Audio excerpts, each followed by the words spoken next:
Welcome back, this is Toby from Home Mechanic, twitter.com Home Mechanic UK, and on Facebook Home Mechanic. I hope you enjoy this video.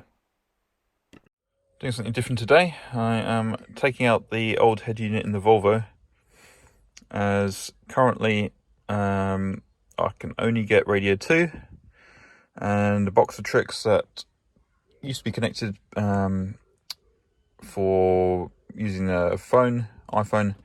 Has stopped playing music correctly on Apple Music. It doesn't play tracks, it just skips continuously. So yeah, taking out the head unit.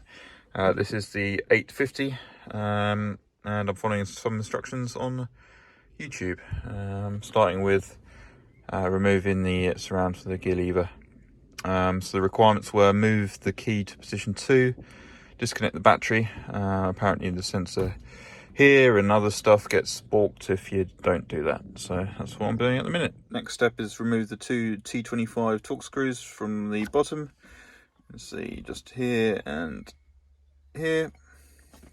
Okay, so with the torque screws undone, took a little bit of wiggling and a big screwdriver at the top to unjiggle the whole unit. It's a bit stiff, probably haven't been taken out for a little while.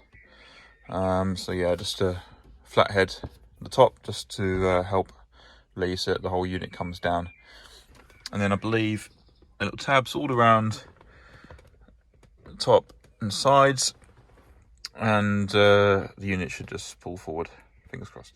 Much swearing later, and many little clips and tabs and things. The fascia is off. You need to take this off to be able to remove the climate control unit. That needs to come off because there are 2 tabs underneath to enable the stereo unit to come out. I ended up just putting some cloths down over the gear knob and underneath to stop things getting scratched. Yeah, so I've got all that out. The air conditioning module, the 4 torque screws, 2 underneath and 2 on the back, so they're undone, and the 2 clips underneath, I believe, that need to come out on either side. So yeah, we're making progress. Okay, finally got this removed. Just going to tidy up a little bit. Not helped by my cats. Yeah, I'm going to put the climate control stuff back in because it'll be useful, and I've got a new ready coming in the week. Okay, I'm back. I've got the kit, the Fascia kit, and bits and pieces for the new stereo.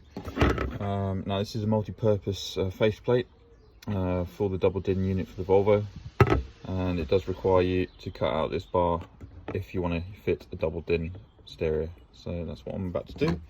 And this isn't endorsed by Dremel, but this cordless Dremel is already paying back. Not the cheapest unit, but yeah, it's paying back dividends right now. I've used it a couple of times already for various projects, and yeah, we'll get this sorted. Getting there. Cut out that main bar. I'm going to use one of the sanding bits to sand down the edges. I find with the small cut-off discs, and they do have a tendency to snap if you move them at the slightest or the faster speeds. So I use the big boy discs, which make light work of everything. So yeah, good progress. Okay, that's looking better. Cut out, sand it down on each side.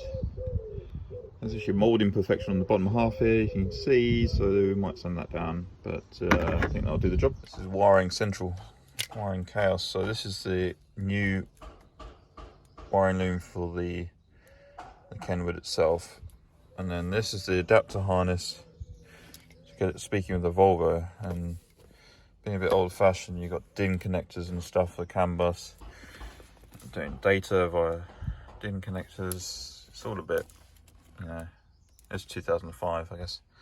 It's probably all different now. The radio, so it doesn't come with a DAB antenna, and being a car, I don't know, the old school antenna connectors don't actually exist. I can't find anything in there, so I'll have to get a DAB antenna later and hook it up. Yeah, so I'm just getting this worked out and getting the steering wheel control stuff sorted. Props out to these guys, neat little circuit board. Yeah, so Kenwood, so you've got the little switches, dip switches 1 to 4 need to be set accordingly. So Kenwood 1 and 2 are set to 1, it's up. 3 and 4 set to 0, down. See how that goes. So that's set, so it's in position for Kenwood. I've got the box switches. Just got to join the other side to the wire for the Kenwood loom. All right, it's getting a little bit messy, but I'm going to try and wire it up, put the power back to the battery and just see what's going on.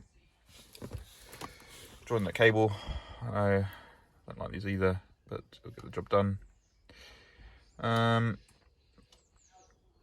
Yeah, I've plugged it in. We'll see if the new stereo powers up at least. And I can work on getting everything fitted back in. Okay, must be doing something right because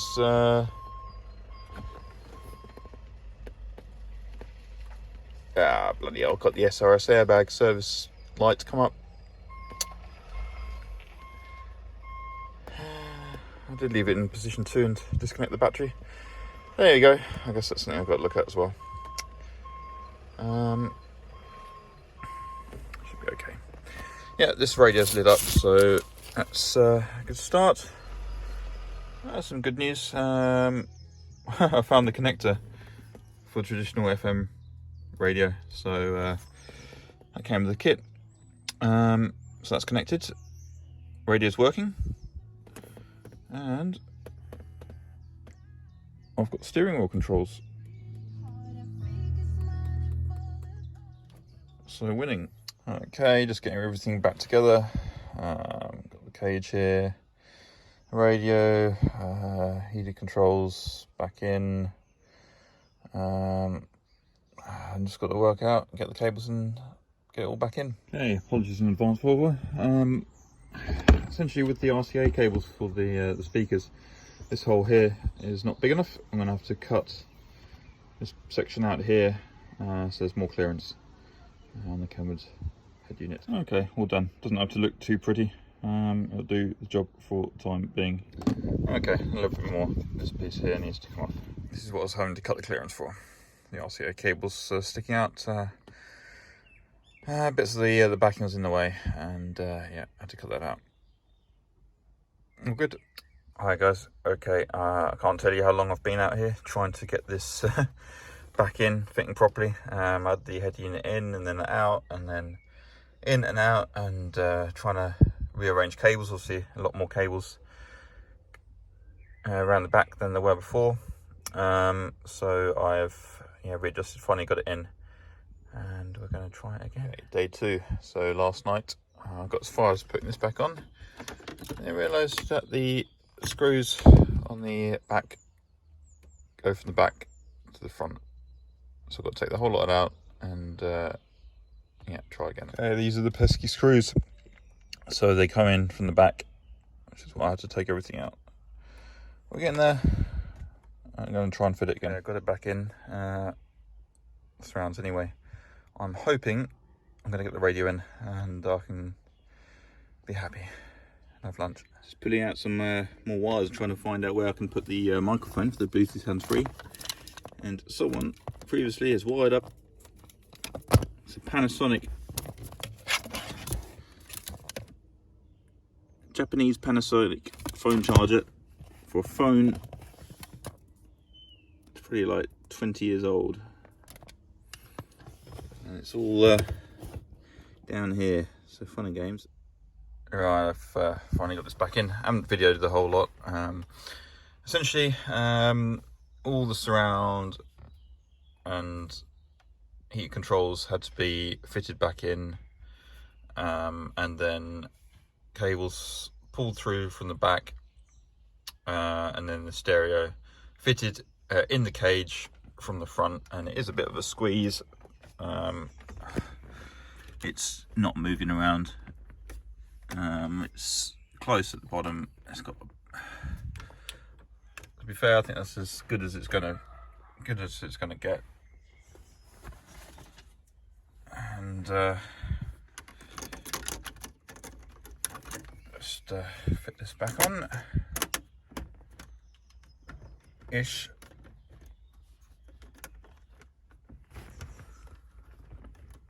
Okay, it is sitting a little bit proud on this side, but I think that's as good as it will be for now. Okay, it's all in, all seems to be working. Connect the battery back up, set some settings, set the date and time. Yeah, Bluetooth's working, all good. A little microphone on the side here for Bluetooth calls. Happy days, hopefully it's all okay now. Thank you for watching. I only managed to break a couple of clips on the faceplate, so not the end of the world. It all seems to be working fine.